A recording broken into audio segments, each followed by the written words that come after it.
আমরা আজকে দেখব দশম শ্রেণীর প্রশ্নপত্র, গণিতের প্রশ্নপত্র, সেকেন্ড সামেটিভ ইভ্যালুয়েশন 2024 এর প্রশ্নপত্র, সংস্থার প্রশ্নপত্র, যেখানে নিম্নলিখিত প্রশ্নগুলি সঠিক উত্তর নির্বাচন করো 1 গুণ 7 রয়েছে এবং সংস্থার এই প্রশ্নে যেখানে শুরু হয়েছে বার্ষিক 4% হার সুদে এক্স বছরে সমমূল বৃদ্ধি ওয়াই টাকা হলে আসল কত হবে।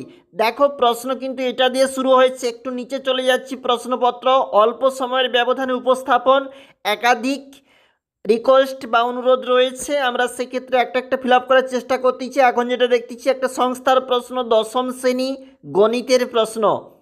দেখো একটু চলে যাচ্ছি নিচে। পরের প্রশ্ন এটা হচ্ছে আমাদের 2 নম্বর পেজ, যেখানে বলা রয়েছে 5x² + 2x - 3 = 0। এখান থাকতে কিন্তু রয়েছে প্রশ্নপত্র। একটু চলে যাচ্ছি নিচে, যেখানে কিন্তু প্রশ্ন রয়েছে। তোমরা একবার দেখে নাও কি কি রয়েছে প্রশ্নপত্রগুলিতে।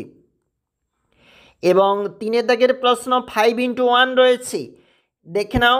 2 বন্ধু যথাক্রমে এই প্রশ্নটা এবং যৌথ ব্যবসার অঙ্ক রয়েছে। এছাড়া সমাধান করো রয়েছে, প্রমাণ করো। পরের পেজে যাচ্ছি। কিন্তু আমাদের 3 নম্বর পেজ মানে লাস্ট পেজ। বৃত্তের বহিস্থ কোনো বিন্দু থেকে যে কোনো দুটি স্পর্শক অঙ্কন করা যায়, এটা দিয়ে শুরু হয়েছে। এবং নিচে প্রশ্ন রয়েছে যে কোনো সমকোণী ত্রিভুজের সমকৌণিক বিন্দু থেকে। অবশ্যই দেখে নাও প্রশ্নগুলি। 6.5 সেন্টিমিটার বাহু বিশিষ্ট সমবাহু ত্রিভুজের অন্তর্বৃত্ত অঙ্কন করো। দেখো সম্পাদ্য এবং উপপাদ্য যেগুলো রয়েছে তোমরা অবশ্যই দেখে নাও। এছাড়াও নিচে রয়েছে কিন্তু পরিমিতি থাকতে যে কোনো একটি প্রশ্নের উত্তর দাও। 4 × 1 লম্ববৃত্তাকার শঙ্কু থাকতে প্রশ্নপত্র। এবং এটাই লাস্ট, অর্থাৎ এটা 3 নম্বর পেজ, লাস্ট পেজ।